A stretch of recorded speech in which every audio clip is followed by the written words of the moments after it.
Okay, so first things first, I know there's a lot of new people on the call. I can tell because there's some names on here I don't recognize yet. Thank you for joining us. I'm pleased that you you set aside the time to come and learn this. So I will do my best to try and give you just a nuts and bolts breakdown so you can get running quickly. So here's what we've got. Now, once you first log into Edge, this is where you're going to land. You're going to land on your home screen. Now, the home screen has two different areas. There's your client area, which is the top, and then the bottom area here is your partner area. Now, both areas have different reports that are available. In the client area, you have the total cost analysis, and you have a rent versus own. And then you also have a seller buy-down strategy that you can use in there as well that's not co-branded. So this is just specific to clients. Now, the partner reporting, this is a little bit different. These ones offer the co-branding, so you can put your partner's headshot, logo, and contact information to co-brand the presentation. And what's offered here are open house flyers and seller buy-down flyers. Now, I will tell you that in the partner side, when you want to co-brand something, it's actually pretty simple. We'll try and go through that a little bit later today. Towards the end of the call, we'll see if we can get an open house flyer going for you. But these are the ones that you're going to use to send to realtors, or you're going to send to basically any partner you're working with in the deal. Now, these partner flyers have very cursory information. It's just basically going to give the top level high, 10,000 foot look at the loan. Whereas the client side over here, where the total cost analysis is, this is where you're going to get all the very detailed information. So you're going to get the long-term metrics of how each loan performs against each other, and you're going to get a lot more detail about things like closing costs. Everything's going to be spelled out. So we're going to start with the client report today because that's going to be your bread and butter. That's going to be the one you use the most. Now, in order to start a brand new client, you hit New Client up here. And you'll notice at the home screen, you've got some basic information, and you'll see that there's some fields here that are in red. Now, the fields that are in red are required fields in Edge. So if one of these fields is left empty, you're going to see a little exclamation point down in the bottom of the wizard on the part that is missing some information. Now, one thing to note about this is that the red, while they are required, and they will produce exclamation points, there are a couple of cases where it's not going to hurt you to have an exclamation point there. So I'll point those out once we get into our product section because that's where you guys will probably end up seeing it. Now, there's two selections for how you can build this report. You can build it for an individual, or you can build it as a marketing report. The difference between these two is how much information is shown about the borrower. Now, on an individual report, one of the things you'll notice is that we've got first, middle, and last name here. When you change it over to a marketing report, it eliminates that information, and you can just use a report headline. So it just kind of depends on who do you want to view this. If you're going to put this on a social media site, I always recommend choosing marketing, so you're not putting any specific borrower information out there. Basically, you're just pushing out an educational piece that anybody can use and anybody can look at, and basically you're going to use it to prompt them to contact you for a more detailed analysis on their specific scenarios. So for today's discussion, though, I am going to do an individual because this is what you're going to do the most. So I'm going to call this one Bob Client. Now, there are a lot of collection fields here, and one thing you should be aware of is that the Edge Wizard was based on the telephone conversations you already have. So if this is a brand new conversation, this is the first time you're talking to this client, you can actually use this wizard to take almost a full application here. You're going to collect all the data that you're going to need to produce a good report that has all their specifics in it. Now, that said, you don't have to follow the wizard. You can actually jump around in the wizard anytime you want. So if you haven't talked to the client yet, maybe you don't have all the information, I've just got a client name, maybe I've just pulled it from a lead sheet and all I've got is current mortgage information. You can fill out the parts that you need to, then come back to it and fill out other things that you feel are necessary.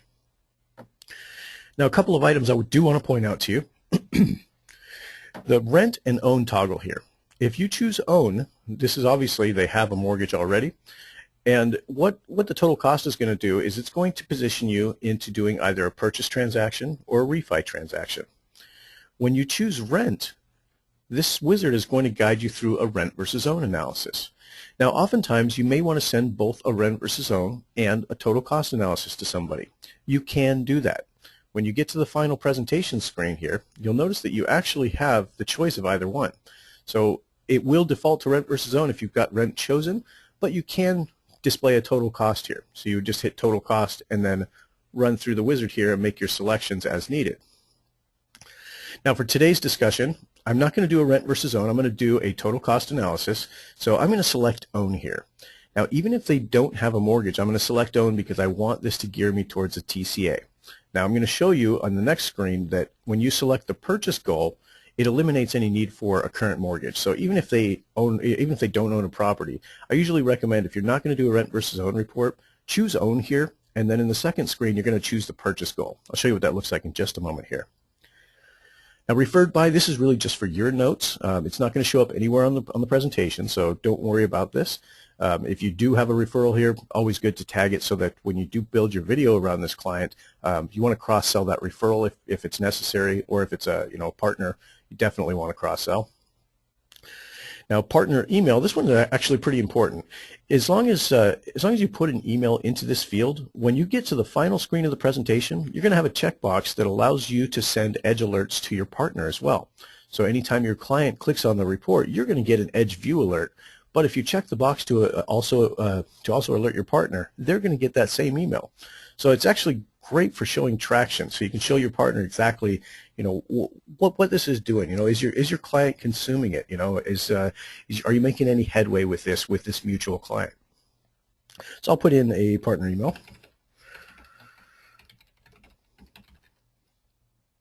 Now friendly name. This actually has some confusion. I see a lot of questions come across in the support box on this one. The friendly name is not the nickname for the client. He goes by Bob. That's okay. I don't need to know his nickname right here. And in fact, if he's got other nicknames, you probably want to log those in the notes here so that the next time you talk to him, you call him by the appropriate name. Now that being said, the friendly name field is a nickname for your presentation. It's not a nickname for the client. So in this case, I would recommend, if you're doing a specific type of presentation for this client, maybe you're doing multiple presentations, you want to tag it for what it is here. So in this one, it's going to be TCA purchase for second home, let's say. Now I want to show you where this ends up. So we know this guy is Bob client, and if we go back into our home screen, anytime we want to find this, we'll see a recent list here, but what if it's not one of the recent ones you've worked with? To go and find those, you're going to hit the View All button, and this is going to show you all your clients. Now you can actually filter these, so if I wanted to just find Bob, I type Bob in there, and you can see that this one now says TCA purchase for second home because I tagged it that way.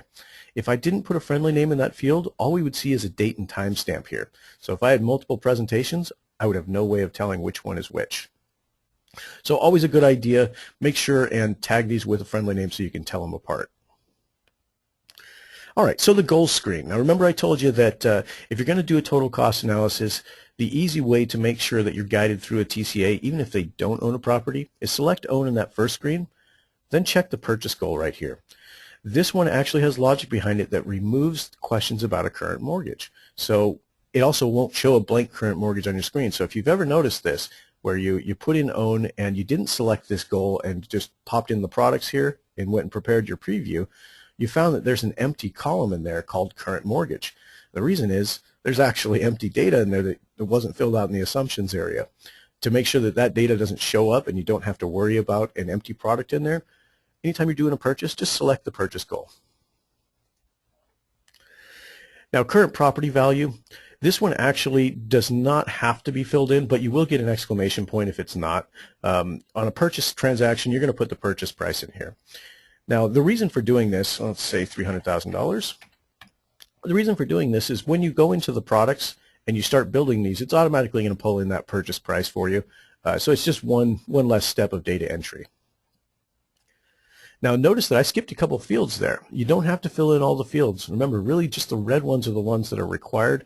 Everything else you can come back to later, or you can leave it blank. If necessary, you can zip right through this report and only fill in the absolute necessities and still end up with a great presentation. Now, the affordability screen. This is for a specific client, so I probably do want to collect this information. Now, Edge does not pre-qualify for you, but you can collect the information necessary here to assume whether they're going to qualify or not. Obviously, if the client has contacted you, you haven't run credit yet, you haven't even taken an app yet, maybe you're working off a lead sheet, you may not know this information. So it's always a great idea to collect it to determine, what kind of loans they could potentially qualify for, what kind of rates they could get. Obviously with low FICO scores, they may not qualify for certain programs. So I'm going to go ahead and enter this.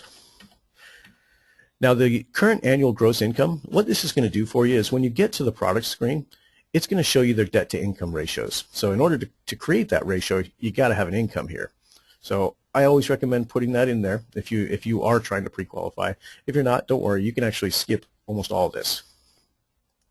Credit status, and we're not asking for an actual FICO score. Remember, this is supposed to be pre-GFE. This is your initial contact with the client to educate them on the loan process. So all we're doing is we give you an option of how good is it. You know, we don't need numbers here, but this should give you an idea of what kind of loans they can qualify for. Now, non-mortgage debt, if you do know this, it's a great idea to put it in here because their debt to income ratio will be affected by this. You know, they've got the top and bottom ratios, so housing and total debt, and we show both of them on the product screen. So if you do want to see both of them, you can pop them in here. And let's say that results in a $500 monthly payment. Now, savings balance and interest rate, this is their bank account right now. Well, this is their assets. When you're filling out the 1003, you got to list their assets. This is kind of a precursor to it. So what do they have in the bank that they can actually use for this particular transaction? So let's say they've got 15 grand in the bank. Oops, that's a little too much. And in that checking or savings account, we're getting a really low rate of return, maybe 0.25. Chris's question, before we move on real quick here, Chris is asking, on the first input page where it says partner email, I missed what you were saying about that. What does that do? So let me show you that again. The partner email, the reason you fill this in is because if you do put it in here, when you get to the end of the wizard, you're going to have a checkbox that allows you to send those same alerts that you get when Edge is viewed. That same alert can go to your partner. So make sure that if you want to alert your partner, you got to put an email address in here. Otherwise, you won't even see that checkbox at the last presentation screen. All right, so let's get back over to our affordability section here. Now, tax bracket, and this is up to you. If you want to show the tax benefit on the presentation, you got to enter a tax bracket here. Now, the way the tax benefit is generated is it takes this tax bracket and it multiplies it by the interest they're paying. If you do check the box to make MI tax deductible, it'll multiply it by that, and then it'll multiply the tax bracket by the monthly property tax. And then it takes those figures, combines them together, and gives a net benefit from that tax benefit. Now, if you don't want to show tax benefit, just leave this field blank. Now, one thing I would tell you is, unless you're a CPA, a financial planner, you know, as well as being an LL, of course, you probably want to disclaim yourself. Anytime you're showing a tax benefit, you know, put some verbiage in your disclaimer that says, you know, for more details on tax benefit, please contact your CPA or financial planner. But we don't want to represent that we know everything about it. We just want to represent that there's a potential benefit here and it's worth looking into. So I will put in a tax bracket here. If you don't know your client's tax bracket, you can always hit Find Tax Bracket. And this takes you over to a handy dandy little site. It's really easy to use. Basically, you're just going to eyeball it if they're, you know what filing status there are. I'm going to choose single here, but remember, my guy makes $50,000, so he's in this range right here. So I know that his tax bracket is 25%. So I'm going to jump back over to Edge and put in that 25. Now remember, this is a percentage, so don't put it in as 0.25. Make sure to put it in as a whole number. Dan's question regarding the tax bracket, will the tax benefit show on the summary page if I don't enter a value in the tax bracket field? No, it will not. So there won't be any mention of tax benefit at all on the presentation if you don't enter a tax bracket here. All right, so one other thing, and this is an area that many of you probably aren't even aware of this kind of credit, but if you may have heard of this, this is a mortgage credit certificate, or the MCC tax credit. Now, an MCC tax credit, and you'll want to consult your lender to find out if you can, in fact, offer this in your state. It is state dependent, so there's different guidelines for different states. But what it allows the borrower to do is it allows them to actually get a tax credit, not just a benefit of it, not just a write-off, but a tax credit for a certain chunk of interest per year, every year. And until they refi or sell, they can continue getting this credit every year. It's extremely valuable.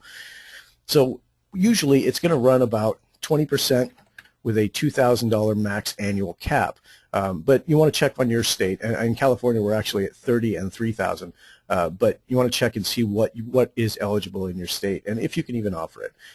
Many lenders won't even offer this because they just they don't want to make it part of their qualification process, and that's perfectly okay. But check and see if it's available. If it is, and if you've heard about your lender being able to do it, look into it. It's actually going to help you to pre-qualify based on a lower pity payment because of that tax credit. So it's worth looking into. Now, in order to get that MCC credit available for your purchase transactions, both of these fields have to be filled in. If you leave one of them blank, it will not assign that MCC credit. All right, so off the affordability section, these are the mins and maxes. Great information to be able to collect from your borrower, but again, not required. So don't worry about it if you don't know this information. You can always come back to it or just pass it all together. You don't have to worry about it. So now we're going to get into the products area. Now this is where we're going to set up our loan scenarios. Now this is going to be a bunch of purchase transactions, and I'm going to show you a couple of different types of methods that you can use here. Now for the first one, I want to show you how to do an FHA purchase. This tends to be the most common one I see coming across my desk. It also happens to be the one that people mess up the most. So let me show you some details on this. Now one thing to note for you new users, for best results, if you expect this to be printed, try and keep your product names under 12 characters. And the reason I say that is if it's not going to be printed, don't worry about it. You got plenty of room here, and the browser will be able to show the entire thing. But if they're going to print this and you have incredibly long product names, there's not enough room in print, and one of your products may get pushed out of the view of the print area. So just keep this in mind. If you do expect it to be printed, always a good idea to preview your presentation, then hit the print button so you can see what the print preview looks like. Because that's going to let you know exactly what it's going to look like on the outside, and you can see if there's going to be a problem. Now, another thing to keep in mind is, based on that topic, you want to, in order to keep that 12-character limit, use abbreviations as much as possible. Try and use acronyms, whatever you can do to try and keep this down. And remember that you're going to be able to attach a video to this as well. So this doesn't have to say, a paragraph of text about what this loan product is. You can cover that when you're talking about it in the video. So the next step is choose whether it's a refi or not. By default, it's going to check no because I checked that purchase goal back in the goals section. So that's fine. We're going to leave that alone. Now, if you have created product templates, you can actually add this from a template. You can see I've got a couple in here. Now, I'm not going to use one for today because I want to show you the actual creation of this from scratch. But I will show you at the end of this product how you can save your work as a product template, because once you've done it once, there's no reason to have to recreate the wheel every time. Save it as a template so you can pull it down next time. Now, I'll get into this copy button when we get into some of the secondary products that we're going to offer here. But the copy button just basically allows you to copy from scenario to scenario. So if you've already entered one product and you're going to enter another one with just a slight variation, you're going to use this copy button to just copy the original product and then make your slight change. Next step here is this a VA or FHA program? Now, you're going to use this for any government loan or anything that requires an upfront premium. Now, one thing to note is that it's not going to say FHA or VA because of this switch. It'll say it if you write it up here. But if you're doing, like, say, a single premium MI buyout, you want to use this toggle because you need that upfront MIP field. That's where you're going to put your single premium at, and that field is automatically an APR fee, so you don't have to worry about it. So I've checked yes, it is an FHA. Now, if you want, you can enter your down payment in the form of a dollar amount, but in this case, it's always going to be easier to toggle over, and that's your toggle button right there, so that you can enter it as a percentage. So I've got my 3.5% there. I'm going to check my rate sheet and find out what I can get for today on FHA loans, and let's say that I can do about 4.375, and I've got a 30-year term. Make sure to note that this is months. If you ever find you have like a $20,000 payment on a $100,000 loan, it's because you've entered this as 30 years instead of 360 months. So I do see that happen quite often. So if you ever find just exorbitantly high pity payments, check the term. That's going to be the first thing to look at. Now for this one, I'm not going to make it an ARM, but I am going to show you an ARM product later. So if you did need to select ARM, all you would do is change it from fixed to ARM, and then it actually tailors the wizard to ask you for all the caps and adjustments that you're going to need. Now if there was an interest-only period, you want to indicate how many interest-only months it has. If there's a balloon period, you want to indicate that here as well, but usually you're only going to use that on a second lien, like say a 30 due in 15. Your balloon month would start at 180. So basically it's going to require that even though it's a 30-year payment, it's got to be paid off at year 15.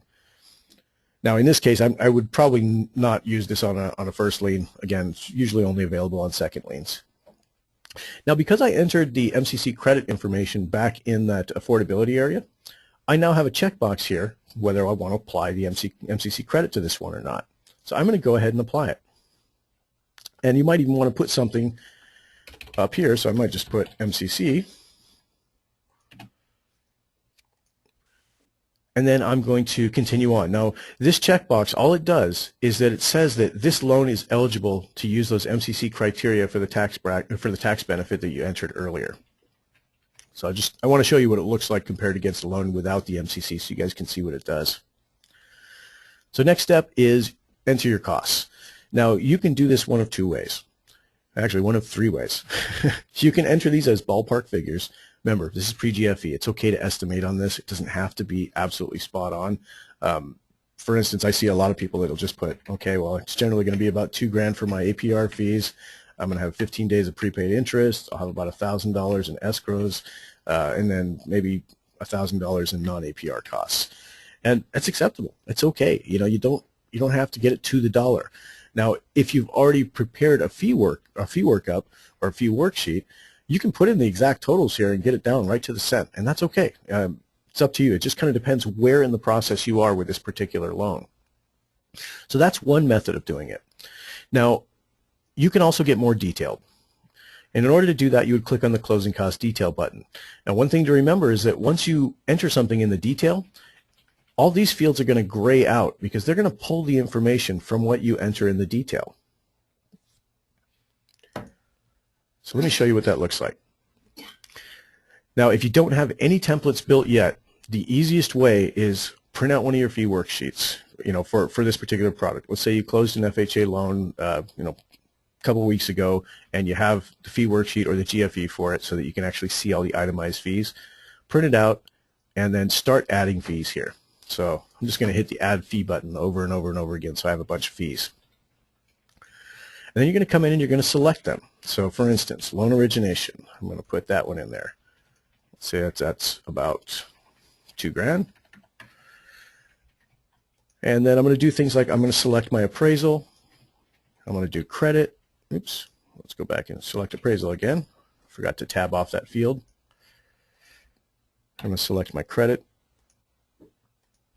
Let's say tax service, hazard insurance reserves, property tax reserves. Let's go with tax. There we go. Now, notice the way that I'm getting to these so quickly is that I'm typing in the first letter of the fee name. It'll automatically take me to that area in the list so I can find it easily. If you've got custom fees, they're always going to be at the bottom of the list, but you can still get to them by typing that first letter. So let's put in a notary, and then we're going to need owner's and lender's title, and probably a couple other fees, but you want to refer to your worksheet to find out exactly what fees you need to charge and how much they're going to be. Now, once you've completed all of this, again, don't have to do it again. So if you want to, you can actually save this as a template when you're done producing these figures, and it'll be available for next time. And I've got a couple of questions here before we finish this one. Paul asked, do you have to put space in the name of the template? Wouldn't that save space? No, you don't have to put space. It's completely up to you, Paul. You can name it how you choose. Just remember that those spaces do count for characters. So if you're talking about the name of the product there, spaces count towards that 12-character limit. So if you want, absolutely, you can snug it all together. It's not going to hurt anything. Dwayne's question, where do you enter first-year hazard insurance premium? So what you can do is there is hazard insurance reserves here. Now, I know that there's also, sometimes you'll charge both. You'll have the reserves and a first-year premium. So what you would do in that case is add a custom fee, call it hazard insurance premium, and you're going to default it as a prepaid escrow. And you can choose whether you want to base the percentage on the loan amount or the property value. For purchase, we're going to base it on property value. And I might even indicate purchase here, but it's up to you whether you want the client to see it or not. Then you're going to hit OK. Now, once you've created that custom fee, it's available from then on out for you. So if I look at my drop-down list here, you can see I've got a bunch of custom fees that I've created. And in this case, there's that hazard insurance premium that I just created. It's at the very bottom of the list. And if I was to go up, you can see these are our regular fees when we get up a little further. So all my customs, they start right about there. So you can see I've done this before, first year hazard insurance reserves a couple of times. So feel free to create a custom fee here. If you find that you're getting a lot of duplication in here because you're creating lots of custom fees, you can actually edit these by going back into the settings area. And when you go into the fee templates, there's actually a place there that says custom, and you can edit all of your custom fees, remove them as necessary, so you can clean up your list a little bit. I'll show you that in just a minute. I want to finish this one out real quick. All right, so let's say my first year hazard insurance premium is something like $400. It's probably going to be more, so don't quote me on the numbers here, guys. And I would just fill these out as needed.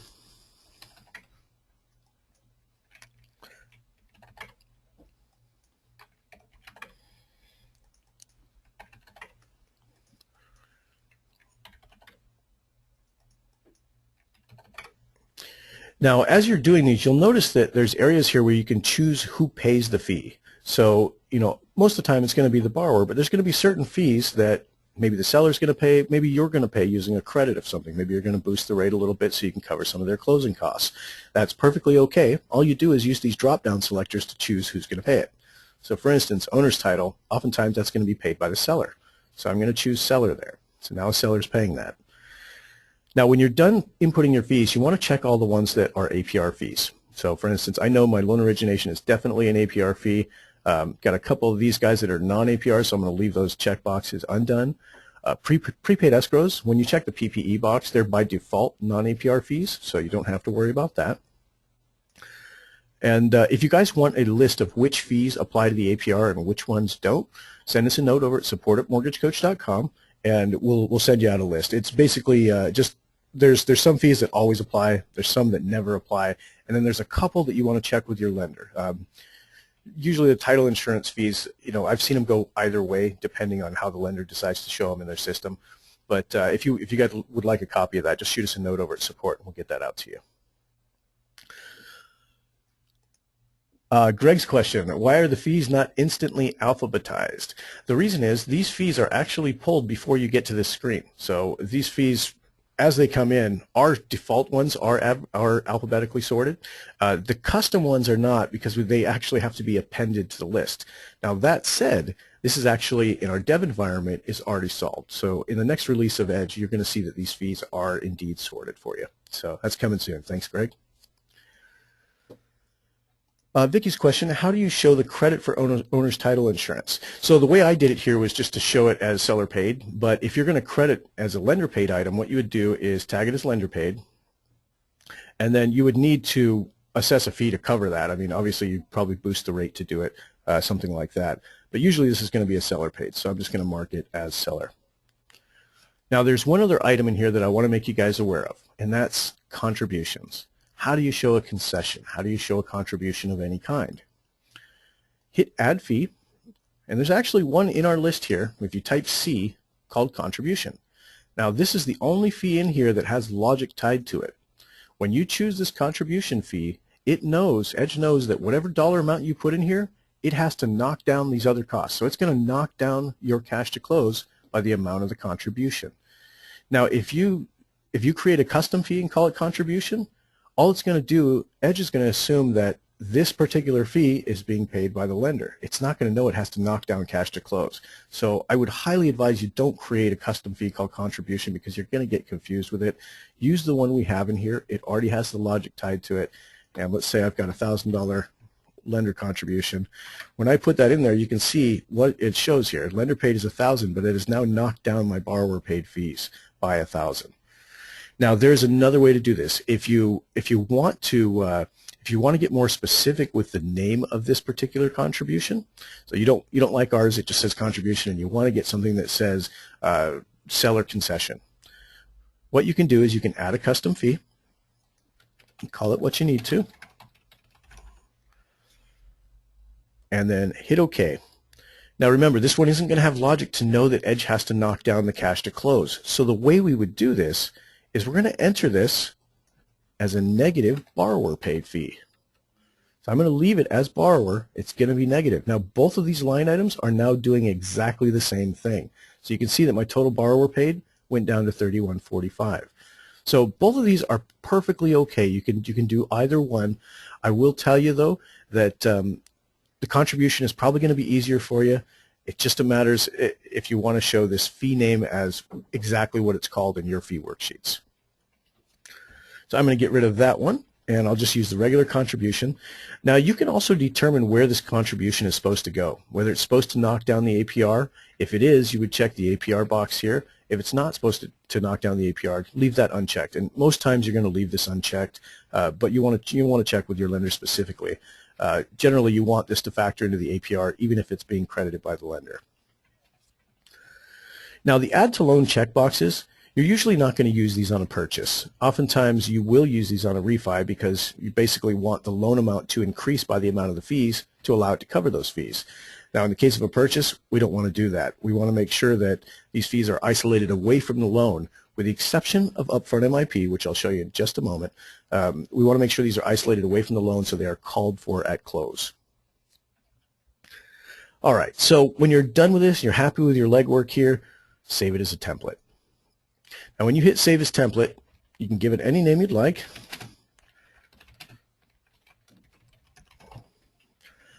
And usually what I would recommend is don't assign a state.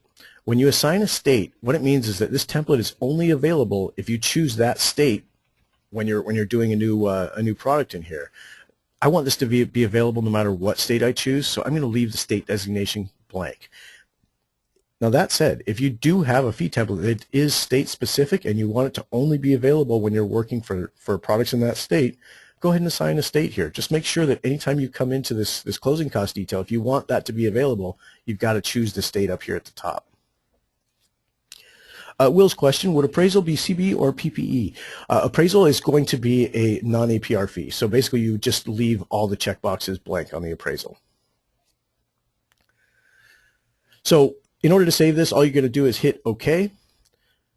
And you can see it's been saved, and it's showing me that is the template we're using right now. So now it's available on any other product, any other presentation that I create. So if I went to a totally different one and created a new loan scenario, I could pull this template in by using my template box here.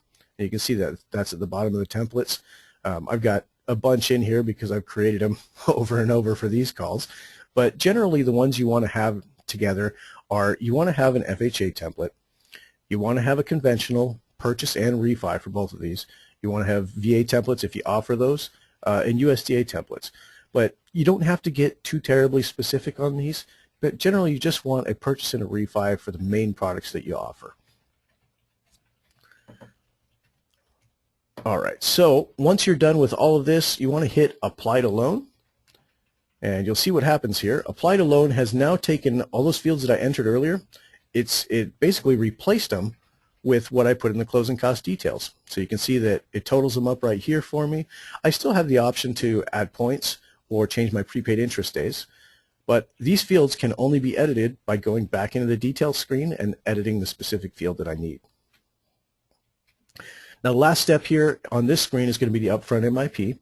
And I see there's a couple of questions. Kim asked, can you send us a list of the APR fees? Kim, actually, if you could send your request to support@mortgagecoach.com, we will get that to you right away. I can't log it from here. Jim's question, how do you edit a template? Seems like it recreates with the same name. I'll show you that in just a moment here, Jim. There's two ways to do it, actually. The easiest way is going to be from up in your settings area, and I'll show you what that looks like. Paul's question, is there any challenges in doing a template for a renovation on a purchase? Should that be a custom request? You know, Paul, I'm not sure, actually. If you wouldn't mind, send that question over to our support team and let us know what you're trying to do with it, and if you have a fee worksheet, that would be awesome. We can look at it and match it up with what Edge does, and we'll make sure to get that answered for you. All right, so we've got to make sure to put in our upfront MIP. So we're going to hit the percentage button here, and we'll put in our 1.75. Now, you'll notice, and some of you may be mouse people, some of you may be keyboard people.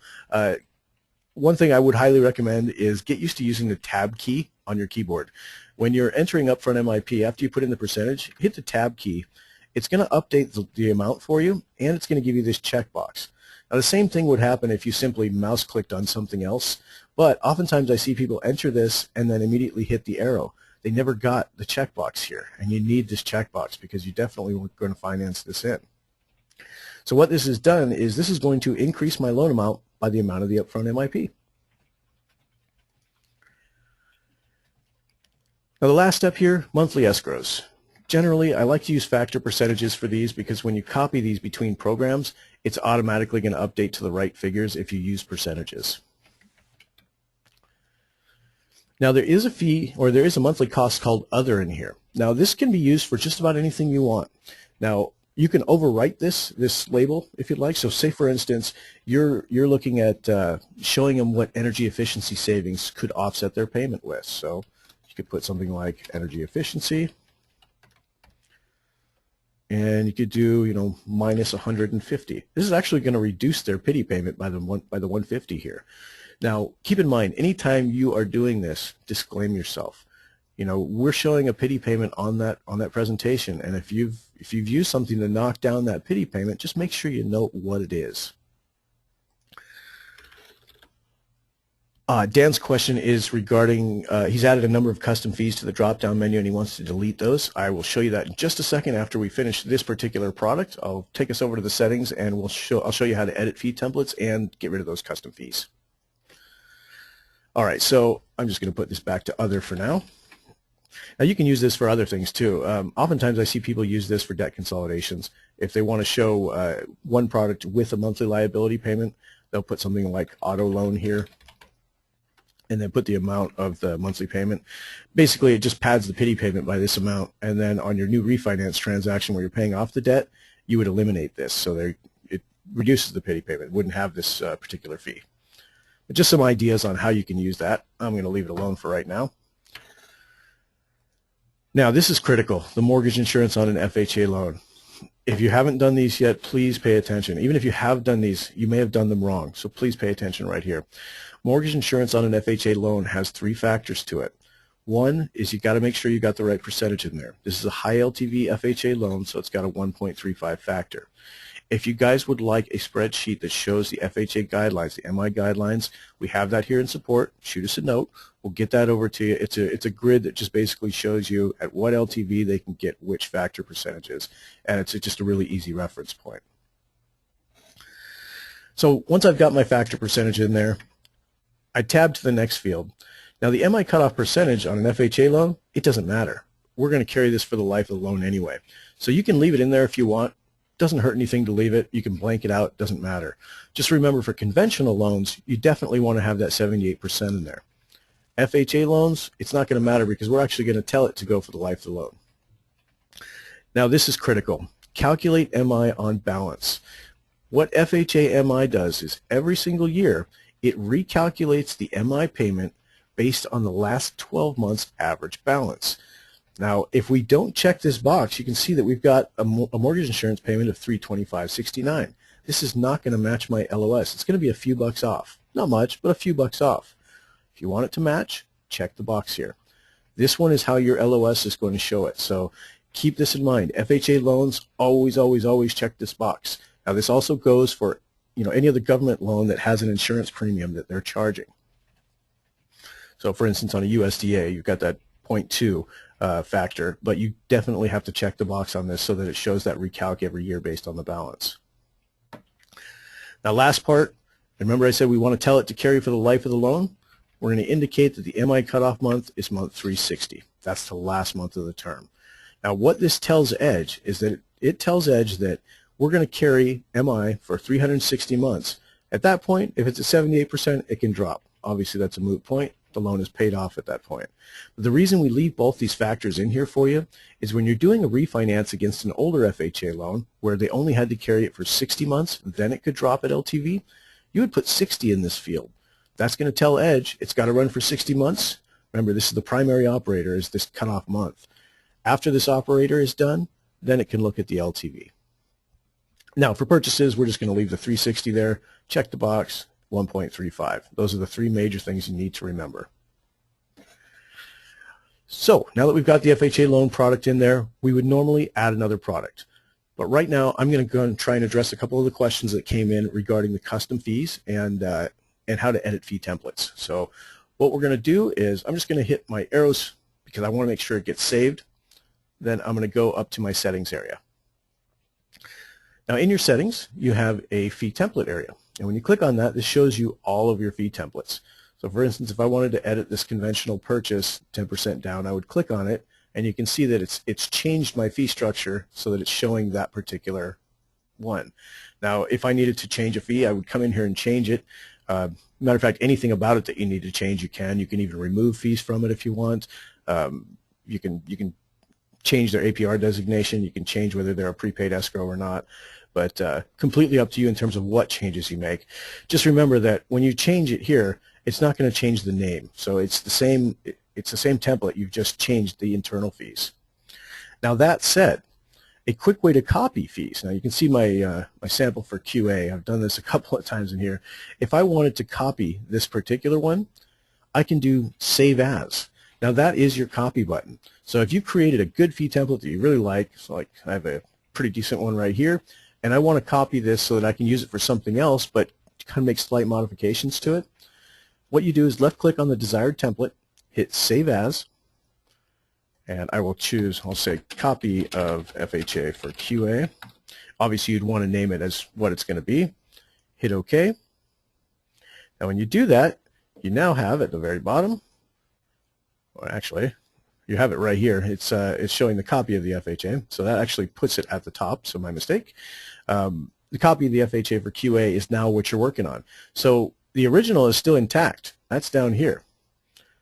But the copy is now completely separate. So I can make any changes I need to here, remove fees, add fees, whatever I need to do, and this one will now be saved separately from the original. Now, let's talk about custom fees. As Dan mentioned, many of you may have created a lot of custom fees. What you do to edit these is you hit this little fees button down here on the lower left. And this allows you to edit your custom loan fees. And you can see I've got a bunch of them in here. And a lot of duplications. This is likely what you're seeing, Dan, in yours. All you do is come in here, left click on the one you want to delete, click the delete button. It's going to ask you to confirm, and then it's a goner. So you can get rid of as many of these as you want. And it's obviously a good idea to try and trim the list so you don't have a whole lot of duplication going on.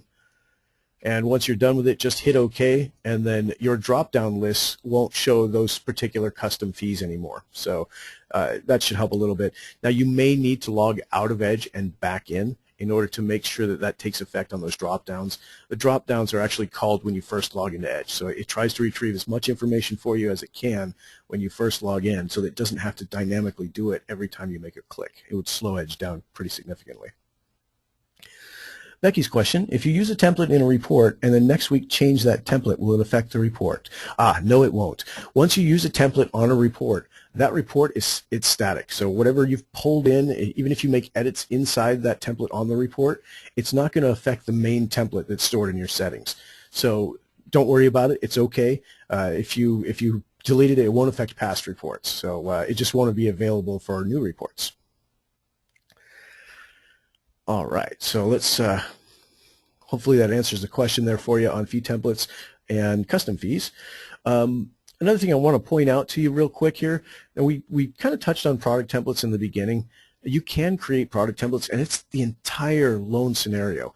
So I would recommend doing this. Once you get to the end of a product, you've already got a fee details associated with it and everything, save it as a product template. This is where you can come in to edit them. Now, I'll show you when we get back inside Edge where you can actually save them. But you can come in and edit them, and you can see that it carries all the loan details. So everything from my down payment, oftentimes I recommend leaving the interest rate blank because that's going to change every time, daily usually. But your fees are usually going to be pretty static. So if you want to save this, you can save it as an entire product template, which has not only the fee template associated with it. You can see if I hit closing cost details, it shows that list of fees that I had associated with this particular template. But you can also save things like the monthly costs. So if I want to make sure that my FHA loans always have the right characteristics, that checkbox, the 135, the 360, I can save that to this product template. That way when I pull in my FHA 30-year 3.5 purchase, it's automatically going to bring all those characteristics with it. So I don't have to remember as much. All right, so let's get back over into our purchase transaction real quick here. So at the end of any product inside Edge, there's a Save as Template button. Now the templates we were just discussing back in the settings area, those were product templates. That's what this saves. So it saves all 3 screens of this scenario as a template that you can pull down for any future scenario. Definitely a wise idea to start saving these. It's going to reduce your data entry pretty significantly. All right, so let's add another product. Now, one thing I will bring to your attention, if you only have one product on your presentation, you're going to have a bunch of blank graphs. The reason is the Edge presentation has comparison charts, so the loans are being compared against each other. And if you've only got one product, there's nothing to compare it against, so there's no graphics that are going to show up in that top right and bottom left quadrant. Now, you'll still see some totals down in the lower right quadrant of the presentation, but for the most part, your report's going to be blank. So you always want to show a secondary product. Now, the question comes to me quite often, well, Jacob, he only qualifies for this one product. What am I supposed to show him? Well, show them a couple of variations. Show them different types of down payments. Show them, different types of contributions against closing costs. Maybe show them a higher rate where you're giving them a contribution to pay down some of those closing costs. Show them a points versus no points. One product that has an additional point to lower the rate and one that doesn't. There's always variations you can do on the same product and still fall within the guidelines. In fact, even if you can't think of another product to show against it, show them a cost of waiting. Show them what happens. What does it look like if you buy right now, and then what could it potentially look like if you hang out for a couple of months and see if the price drops. There's always variations you can do, but make sure you never show in one product. You want to show at least 2. Now, the quick and easy way to do this is use the copy button. At this point, I've got one product in here. I can copy from that FHA and then hit OK. And what I'm going to do is for this one, I'm going to show the FHA without the Mcc credit.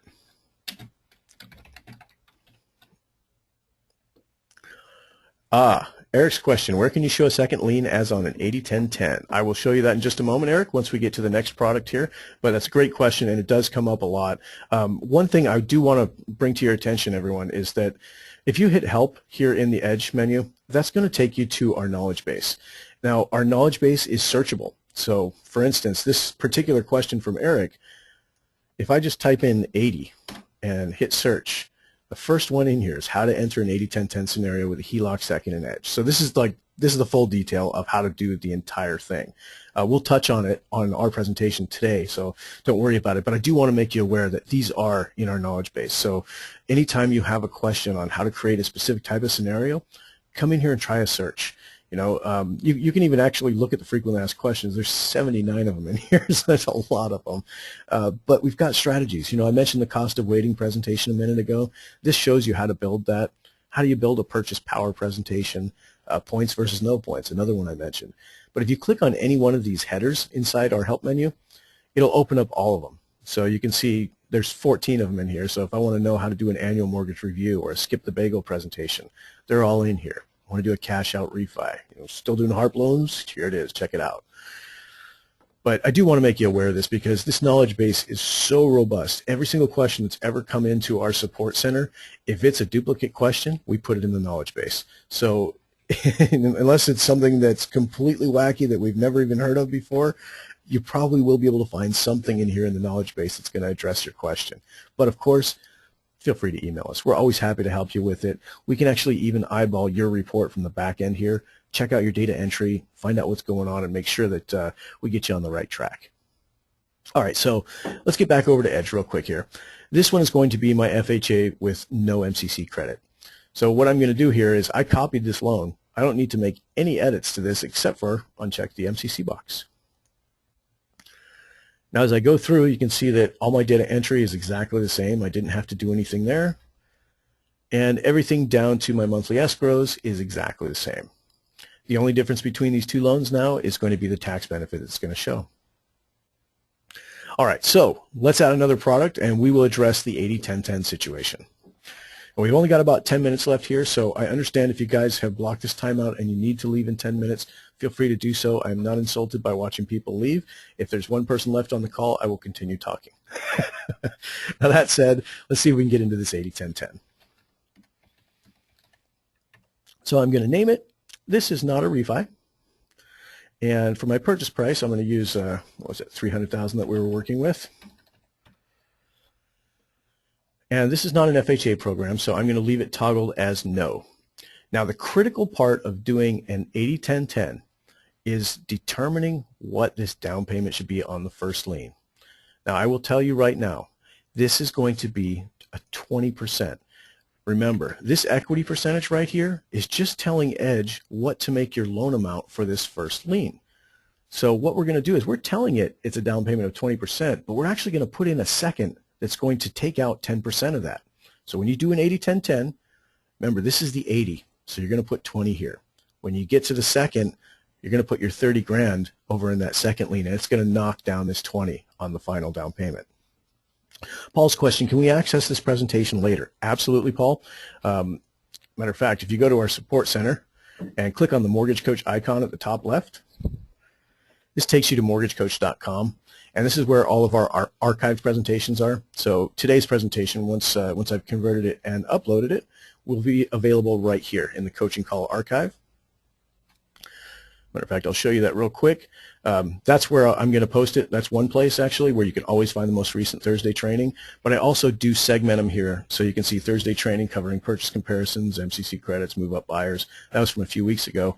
But if you wanted to learn how to create video business cards, social media, and Edge Live, check this one out. But they all get logged in here, so feel free to come back anytime, Paul. These are all on YouTube, so if you want to, you can even watch these on your phone. Play them when you're in your off time. All right, so let's get over to our 80-10-10 again, and we will get this one going. So remember, we told Edge first that this has to be an 80% first. So I put 20% right here. That ensures that my base loan amount is correct. Now I'm going to put in my percentage that I can get, say 4.5 on a 30-year term. I'm not going to apply an Mcc credit to this one. Then I'm going to go to my monthly costs. I'm sorry, my closing costs. I'm going to go into the detail here, and I'm going to yank down a template for this one. And let's do, there we go, conventional purchase 10% down. And then I would need to make edits probably to my hazard insurance and tax reserves. They're probably going to be a little bit different and a case-by-case scenario, so you want to check that out. It's okay to ballpark them, though. They don't have to be right on. Make any edits if you wanted to your loan origination. Let's say this is probably going to be about $1,800. And then apply everything to the loan. Now that doesn't tack those fees on top of the loan, just so you guys know. Apply to loan just means save this particular set of fees to this loan.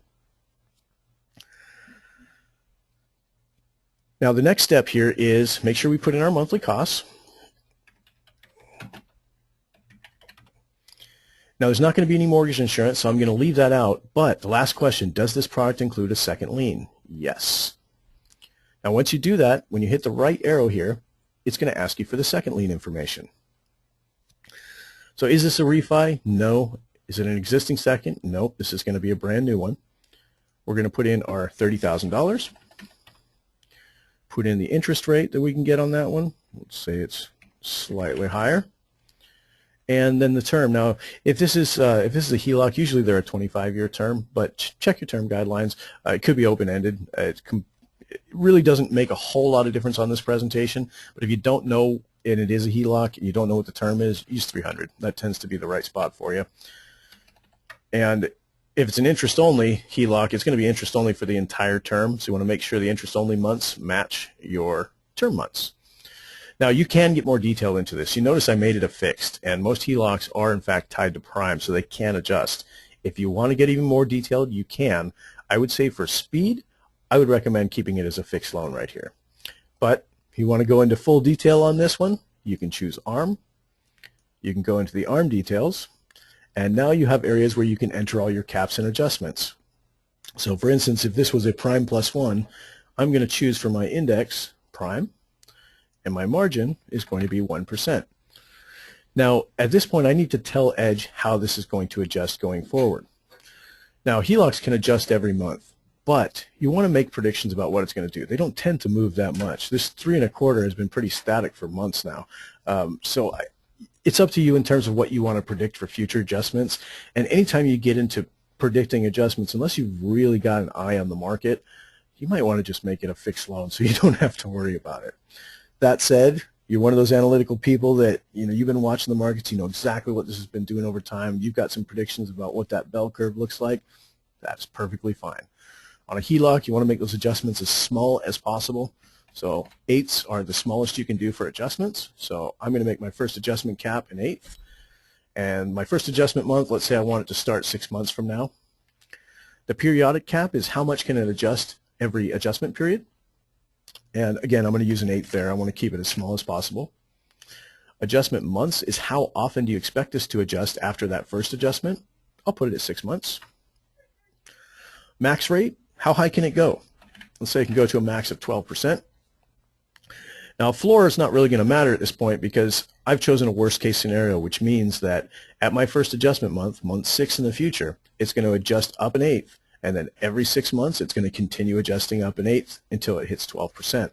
It's going to result in a pretty high APR. So this is one of the other reasons that if you're showing, especially on a purchase HELOC, if you are going to show a purchase HELOC, I recommend just do it as a fixed loan.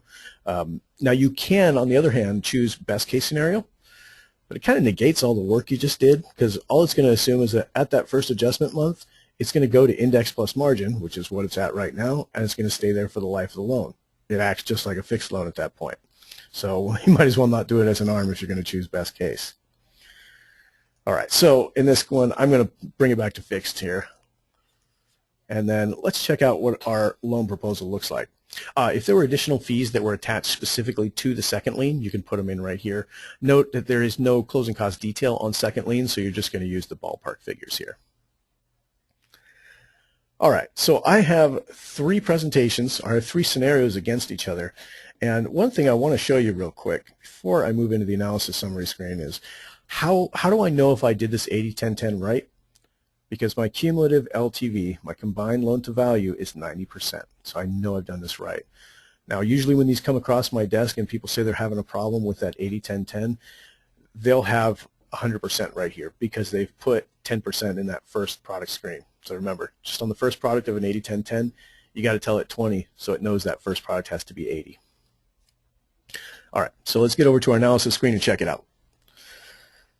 Now you can see my 80-10-10 is actually saving a significant amount because I don't have that monthly mortgage insurance, and I've got a pretty good rate on both of those liens. And in fact, my second lien is an interest only, so I'm actually saving a good chunk of money on the monthlies. And I'd probably want to show some kind of reinvestment back into their current savings account or maybe into a new investment vehicle. But again, totally up to you. You don't have to show that. You can, in fact, just present this report exactly as is, and you can see there's pretty significant savings. The FHA with no Mcc credit, it's definitely the highest cost loan between these. That's why there's no graphic on it. Now, same thing here. There's no graphic on either one of these because the monthly amounts are exactly the same. Remember, I said these loans are identical, except for one has an Mcc tax credit on it and one doesn't. Now, that tax credit does figure into the short-term analysis. Let's prepare the report real quick. I just want to show you a preview of the finalized report so we can discuss what that short-term looks like. And this actually relates to a question early on in the conversation today. This is that checkbox that we were talking about where if you entered the partner email in the client screen here, you have a checkbox here that automatically allows you to send the view alert to your partner. And anytime you're putting out a quote, always put a quote date, guys. All right. Now let's preview it.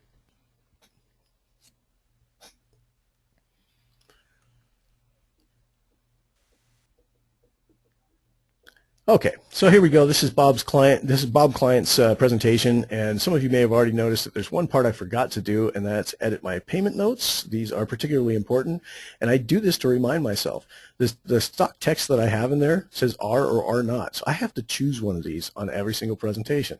Now, if by default you always show them, you can show the same verbiage every time. I do this to remind myself that I need to edit this. So to edit that, I'm going to go back into Edge real quick because I don't like seeing an unfinished product there. I'm going to go back to the first screen of the presentation here.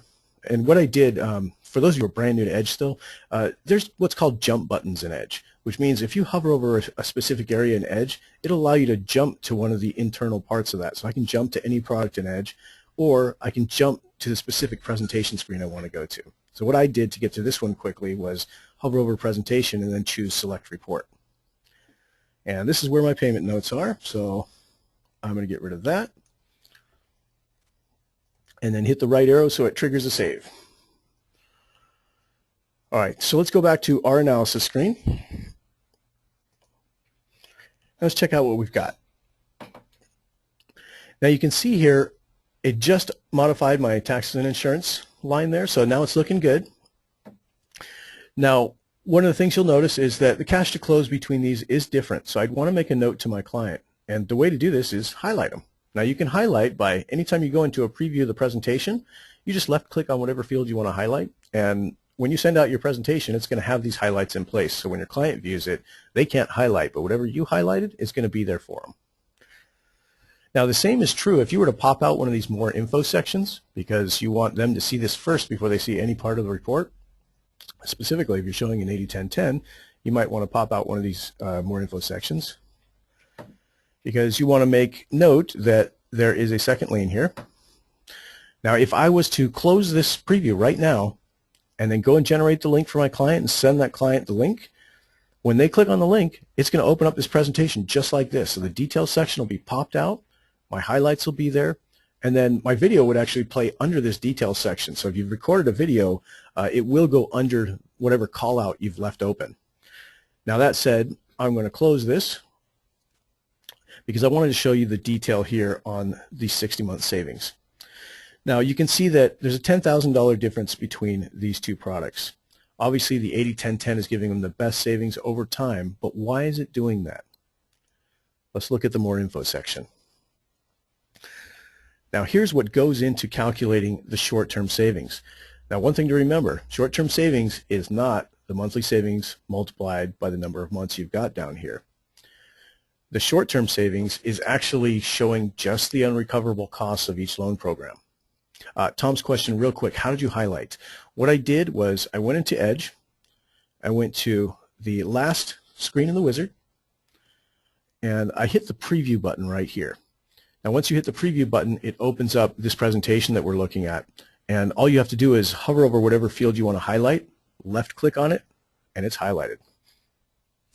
All right, so this actually is perfect because I want to show you how to explain the short-term savings. The short-term savings is a combination of the interest and MI that they're paying, subtracting out the tax benefits, and then adding any closing costs. What that means is that if you take this figure right here, $85,988, that's their total interest and MI over the 60-month period of time, subtract out the tax benefit, and then add the closing costs, we get this $57,922 figure. Now, notice the difference here. There's a $10,000 difference over 5 years between the one with the Mcc credit and the one without. That's huge. So, and that's using a fairly minuscule. They're hitting the cap on what they can claim every year. But as they go farther into their amortization and they're paying less interest, that credit will go down slightly, but honestly not that much. As long as they're paying interest on their loan, they're going to be able to credit against it. Now again, to show you how these work again, this 80-10-10, you can see that the reason it's saving so much is because it pays so much less interest in MI. And realistically, it's the MI. We subtract out that tax benefit, we add the closing costs, we arrive at our figure. Now these figures are compared against each other, and the highest one is used as a benchmark. So the other two are going to show a savings against that highest cost one. Now, let me explain a little bit about what this closing in points field is. We don't factor in the prepaid escrows into this closing in points area. The reason is it's not a cost of doing the loan. They're going to do it either way. So we don't factor it into this closing in points area, so it won't offset what this savings looks like just based on, property tax. I mean, obviously, the cash flow will be a little bit different based on different property values and such, but they're going to pay them either way, and especially on a refinance, it's not going to matter at all. We really want to isolate just the cost of doing the loan. All right, so, and again, if you guys want a full explanation of what everything on this presentation does, we've got one in our support center. Matter of fact, I want to point this out to you because this is one I would highly recommend everybody watch, how to read the TCA. It just goes through field by field and tells you exactly what each one of them is, how it's calculated, and how you can explain it to your clients. There's also a couple of others here that I've highlighted for you that I would like you to look at when you get the chance. These are just all the most critical functions inside Edge that you need to be aware of. Matter of fact, today's presentation, creating a purchase total cost, we went into quite a bit of detail on it. This one is just a simple cut and dry purchase total cost with a couple of different loan amounts. All right. So we've got our presentation together. We've noted the difference between those tax benefits. The last step here is when I send this out to my client, I need to make sure and put a video on it just in case. Now the reason for this is this presentation may not only be viewed by your client, and in fact he may want to revisit it later and check it out, but he doesn't have the benefit of you walking him through it, you explaining it. I mean, you're the originator, you know what all these numbers mean, your client may not. So it's critical to put a video on your presentation so that when they revisit this, they still get your advice with it. They don't have to try and make sense of numbers that they don't really understand. Instead, you're going to help them with a little bit of guidance on understanding what this educational piece is showing them. Now, in order to do that, last screen of the wizard here, and again, you can always jump to it by hovering over presentation and choosing preview. You're going to hit generate link. Now, when you do that, Edge is going to bring back a link for you. Now, this is the link that you're going to send to your client. Now, for your new users, Edge does not send any emails. The emails have to come from you. Otherwise, they'd be hitting spam filters. Nobody would get your emails from Edge because there would just be far too many going out. The spam rating would just take a plunge. So we don't do that. Instead, what we do is we give you the link. At this point, you copy it and you paste it into a new email to your client. And let me pull one up real quick for you. And it can be as simple or as verbose as you like. It's completely up to you. Simpler is always better, but you know, if you've got a lot of information that you want to get across, you had a really good conversation with the borrower and you kind of want to reiterate some of the highlights that you talked about, you know, write it up. You guys know how to communicate with your clients. The part that I want to show you here is how to get your Edge link in there.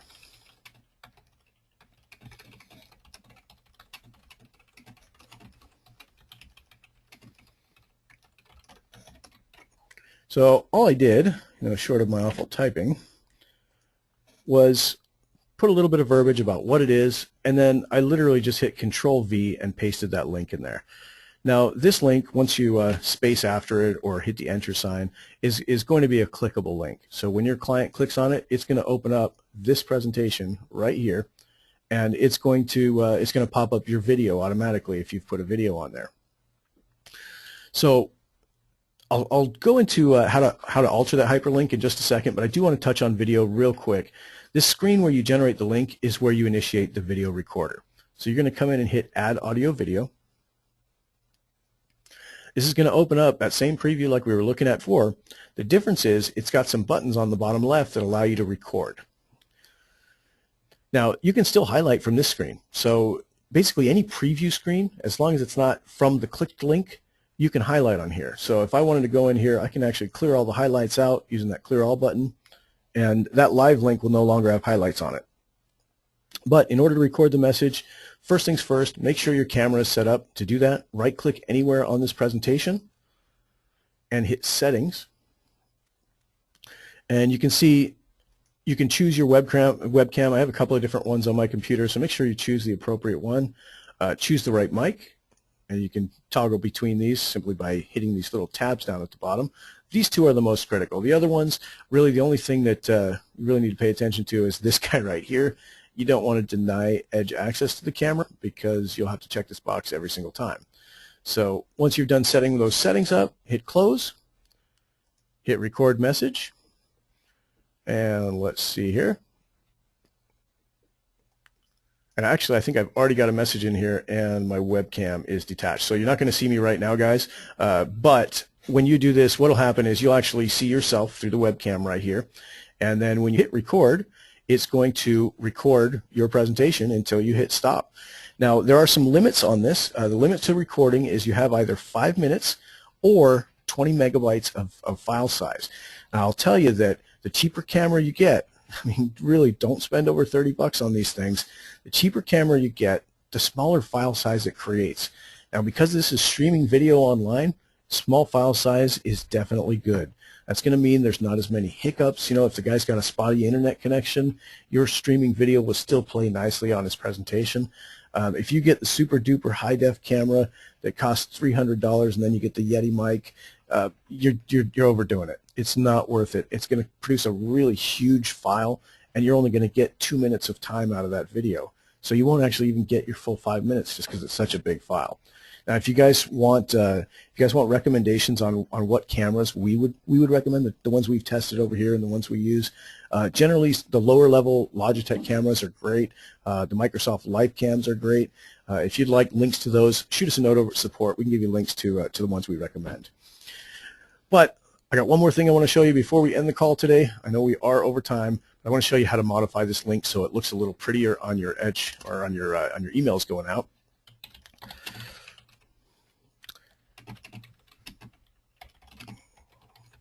So now on top, I showed you how you can just paste a link in there, and that works perfectly fine. But what if you want to actually make text be your link? What you do, copy your link, and you should already have it copied because you copied it back in Edge, but write out the text that you want to use and select the text that you want to turn into a link. Right-click on it, hit Hyperlink. Now the text to display is that click here part, but where do I want it to link to? I want it to link to my Edge presentation. So what I've done is I pasted my Edge address in there and hit OK. Now that is a clickable link. So if you send this by email, they're going to be able to click on this and it'll open up your Edge presentation.